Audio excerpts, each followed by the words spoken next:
성이 우리를 더럽힐 가능성은 항상 있다. 민성길 교수님의 칼럼입니다.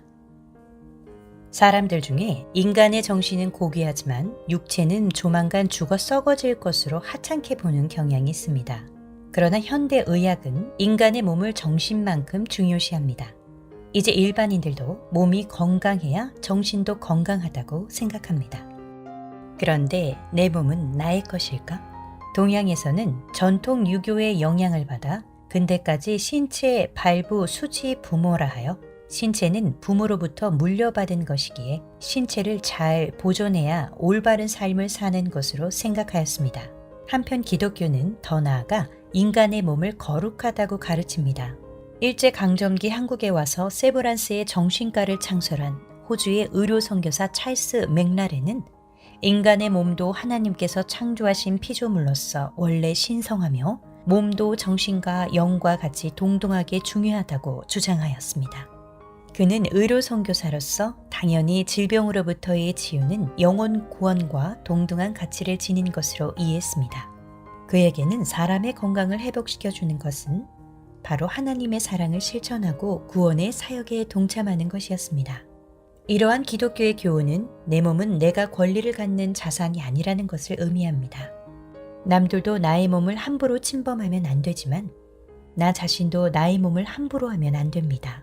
이는 단순히 몸을 병들게 하거나 다치게 하는 위험을 피하고 술, 담배, 마약으로 몸을 더럽히는 행동을 하지 말라는 수준을 넘어 몸을 존중하고 거룩하고 깨끗이 유지하라는 의미입니다. 보통 사람들은 육체의 욕망을 하찮게 보는 경향이 있습니다. 그러나 맥라렌의 교훈에 적용하면 건강한 식욕과 성욕에 의한 기쁨은 하나님께서 인간에게 주신 거룩한 축복이라고 할 수 있습니다.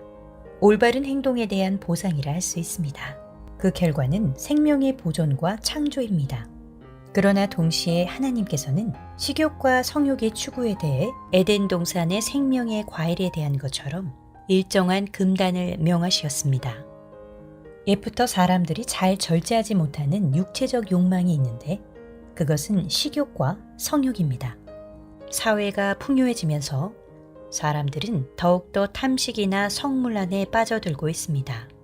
그 이유는 현대인은 자신의 몸을 자신의 자산 그리고 식욕이나 성욕을 자신의 권리로 잘못 인식하고 있기 때문입니다. 특히 현대인들은 몸과 성욕에 관하여 프리섹스, 자기결정권, 낙태할 권리, 장기매매, 죽을 권리 같은 몸에 대한 개인적 권리를 주장하고 있습니다. 현대인들은 이제 대놓고 몸을 쾌락의 도구로 사용할 수 있다고 하면서 식욕과 성욕을 해방하기 시작하고 있습니다. 그 결과 현대인은 타인이 자신의 몸을 함부로 다루는 것에 대해 과민 반응으로 하면서도 자신은 자신의 몸을 함부로 다룹니다. 그 결과는 생명의 훼손입니다. 탐식은 비만으로 이끌고 프리섹스는 성적 문란으로 이어지고 각종 성병에 잘 걸리게 합니다.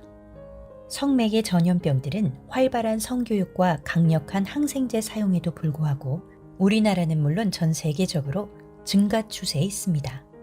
성욕의 자유화는 동성 간 섹스의 증가를 가져왔고 그 결과 에이즈, 간염, 이질 등의 전파가 증가하고 있습니다. 이러한 현상들은 인간의 지식과 의지가 빈약하여 성욕의 통제에 실패하고 있다는 증거입니다. 이 모두는 생명을 손상시키고 수명을 짧게 만듭니다. 생명의 훼손은 생명을 창조하신 하나님의 권능을 거역하는 것입니다. 일찍이 맥라렌은 근대 의학이 성취한 많은 질병의 치료, 특히 전염병의 정복은 오랫동안 기독교인이 찾으라 그러면 얻을 것이다 라는 예수님의 명령을 수행한 결과이며 기도의 직접적 응답이라고 말합니다. 그러나 현재 우리는 또다시 실패하고 있는 것이 아닌가 두렵습니다. 첨단 의학도 발달하지만 결핵 같은 옛 질병은 사라지지 않고 있습니다.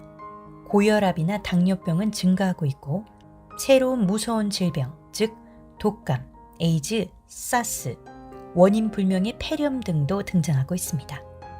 우리는 우리의 몸을 하나님의 창조물로서 거룩하게 여기고 깨끗이 보존해야 합니다.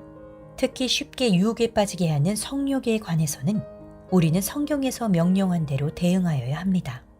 성이 우리를 더럽힐 가능성은 항상 있습니다. 욕망은 죄를, 죄는 사망에 이르게 한다는 성경의 교훈은 마땅히 후세들에게 가르쳐야 합니다. 지금까지 민성길 교수님의 칼럼이었습니다.